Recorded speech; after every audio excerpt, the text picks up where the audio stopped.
MouseHunt is a 1997 American slapstick black comedy film written by Adam Rifkin and directed by Gore Verbinski in his feature film directorial debut. It stars Nathan Lane, Lee Evans, Maury Chaykin, and Christopher Walken. The film follows two Laurel and Hardy-like brothers in their struggle against one small but crafty house mouse for possession of a mansion which was willed to them by their father. While the film is set in the late 20th century, styles range humorously from the 1940s to the 1990s.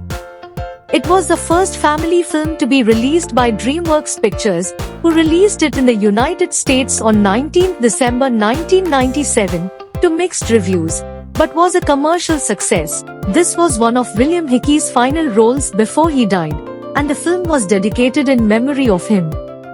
When the once wealthy string magnate Rudolph Smuns dies, he leaves his factory and an abandoned Victorian mansion to his two sons, the dutiful and optimistic Lars, and venal cynic Ernie, who has ignored the family business to become a chef. He walks out of the reading of their father's will, taking a box of cigars. At Ernie's restaurant, a cockroach crawls out of the box of cigars and into a dish prepared for the mayor, causing him to have a fatal heart attack when he accidentally bites into it. Ernie's restaurant is shut down and he loses his career and his home. Meanwhile, a coat company called Zepco International offers Lars a buyout for the string factory, but he remembers he promised his father to never sell it, and refuses. Lars' greedy wife, April, is furious and kicks him out. By chance, Lars comes across Ernie working in a small diner. The two reconcile, and with nowhere else to go, they spend the night in the mansion. The brothers soon find themselves unable to sleep due to noises, which they discover to be caused by a mouse. By chance, they also discover the blueprints of the property, which reveal that the mansion, built in 1876, was the final design of a famous architect, Charles Lie Laroux, and it would be worth a fortune if restored. The brothers decide to renovate and auction the mansion to recover their lives. Ernie, fearing a repeat of the cockroach incident, convinces Lars they must also get rid of the mouse. Conventional methods fail when the mouse demonstrates itself to be exceptionally intelligent. The brothers resort to extreme measures to remove the mouse, including buying a monstrous Maine Coon cat named Catzilla and hiring an eccentric exterminator named Caesar. The mouse drops Catzilla to his death in a dumbwaiter, and traumatizes Caesar by dragging him through the mansion using his truck's winch line. With Ernie having borrowed against the mansion's mortgage to help pay for the renovations, the bank informs them they will be evicted in 2 days unless they reimburse the money. With their limited funds, the brothers cannot pay their workers, causing them to go on strike. Ernie finds Zepco's business card and arranges a meeting to secretly accept their buyout offer, betrayed that Lars had turned Zepco down without consulting him first. Lars goes to the factory to manufacture enough string to pay off the mortgage and is met by April, who has learned of the mansion's value and takes Lars back, giving him the funds they need. Ernie's meeting with Zepco's representatives goes awry when he attempts to impress some women and is hit by a bus. The brothers return to the mansion and find it surrounded by emergency personnel, who received a mysterious 911 call of Caesar screaming from inside a trunk.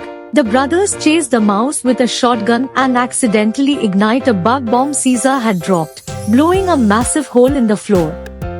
Lars overhears Zepco on the answering machine, revealing Ernie's plans, and the two argue with the mouse watching.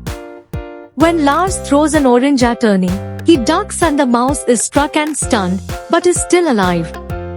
The brothers cannot bring themselves to kill it and mail it in a box addressed to Fidel Castro. The brothers reconcile and finish their renovations.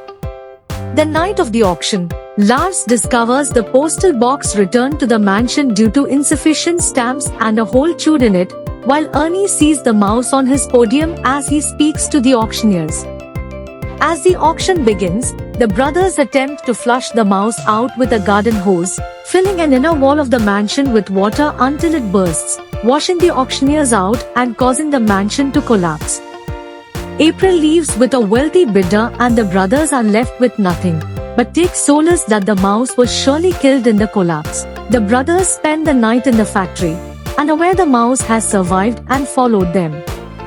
Seeing their sorry state, the mouse takes pity on them and activates the factory's machinery, dropping a block of cheese into the wax boiler to produce a ball of string cheese. Inspired, the brothers renovate the factory to produce string cheese and other cheese-based products, restoring their fortunes. Lars runs the factory with Ernie as his chef, and the mouse as their taste tester for new cheese combinations. A worth-watching English language comedy entertainer. As suggested by the title, the movie revolves around two men who embark on a mission to capture a mouse in the building they recently acquired. With throughout entertainment, quality graphics and a captive storytelling makes the movie a worth-watching one. One of the main advantages of the movie is that it can be enjoyed by anyone regardless of language, as the protagonist does not speak throughout the film. A certified 98-minute movie that is highly recommended for the entire family, providing pure entertainment particularly for children. Thank you, friends.